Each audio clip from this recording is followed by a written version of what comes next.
24 hours after the election, we are ready to get started resolving the situation that we find our state in, the $21 billion deficit.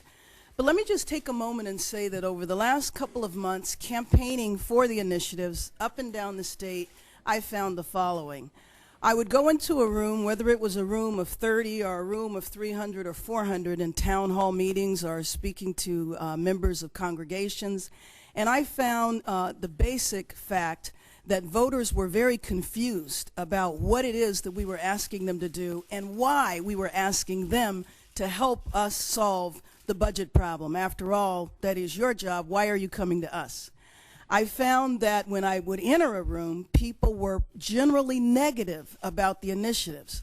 But after talking to them, after going through each initiative and explaining it, putting it within the context of a national recession, a very deep recession in California, the particularities of California where we have this initiative process. We had to go to the voters because of initiatives that they had voted for in the past.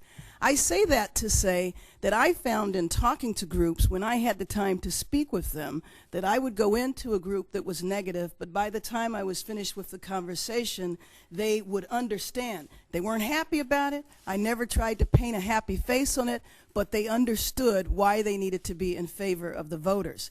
Now, having said that, that's very complicated. I obviously couldn't talk to enough people, and it wasn't enough to have a traditional campaign in terms of having commercials and mailers, etc., because I think that it was quite complex.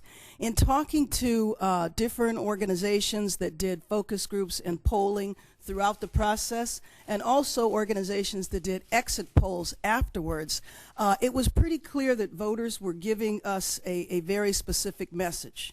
This is too complicated. We don't want to vote on it. We are fatigued with the number of elections we've had, especially special elections, and we want you to go back to Sacramento and resolve this. We realize that there are going to be cuts, but whatever needs to be done, you do it. And we do not want to participate in it. And so having said that, I think it's very important that we act quickly. Everyone in this room knows that come July, the cash crisis that California experiences traditionally is going to be much, much worse. That's why 2 weeks ago I went to Washington, D.C. to meet with the White House Budget Office and congressional representatives asking for federal loan guarantees.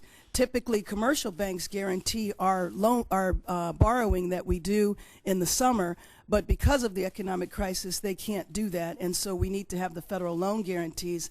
I say that to say that we have to act very, very quickly. We cannot have a long, protracted fight over the budget this year.